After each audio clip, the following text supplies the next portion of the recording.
అయితే ఇప్పుడు ప్రభుత్వాన్ని బీఆర్ఎస్ భయపెడుతోందా?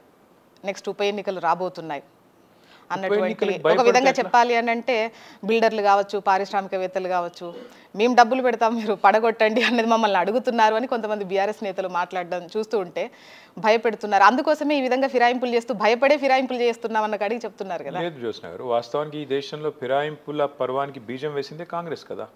ఆయారాం గయారాం అనే సంస్కృతిని ఈ దేశంలో ప్రవేశపెట్టిందే ఇందిరాగాంధీ గారు ఆనాడు హర్యానాలో. అక్కడి నుంచి మొదలు పెడితే అసలు మన ఉమ్మడి ఆంధ్రప్రదేశ్లో ఈ ఫిరాయింపుల పర్యానికి శ్రీకారం చుట్టింది కూడా వీళ్ళే. ఆనాడు 78లోనే మొదలు పెట్టింది ఇక్కడ కాంగ్రెస్ పార్టీయే.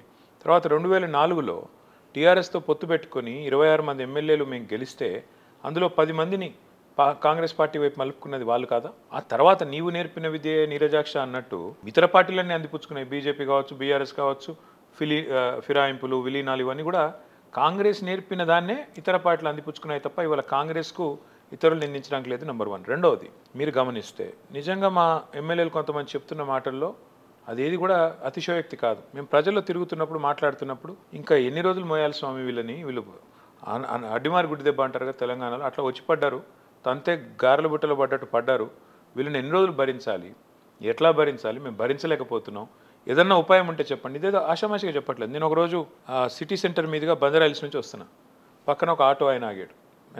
ఆగి ఆదాబ్ సాబ్ అంటే ఆదాబ్, ఏం పేరు అని అడిగా. మహమూద్ అన్నాడు.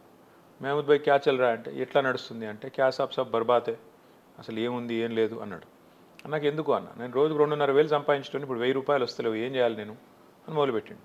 పెట్టాక మరి ఏం చేస్తాము, ఒక తప్పుడు నిర్ణయం తీసుకుంటే ఒక ఓటుకు శిక్ష 5 ఏళ్ళు కదా, తప్పుడు వ్యక్తిని తప్పు పార్టీని ఎంచుకుంటే అన్నాను. అంటే ఆయన అంటున్నాడు కోయి తర్కీబ్ నీ క్యా సాబ్ అన్నాడు. అంటే ఏమైనా ఉపాయం లేదా అన్నాడు.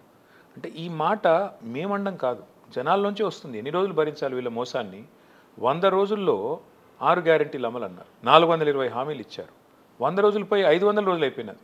ప్రజలకు అర్థమైంది వీళ్ళు 500 రోజులు కాదు కదా, 5 సంవత్సరాల తర్వాత కూడా వీళ్ళు ఏం చేయరు, వీళ్ళ వల్ల కాదు, వీళ్ళు పచ్చి మోసగాళ్ళు, మేము నమ్మి మోసపోయామని.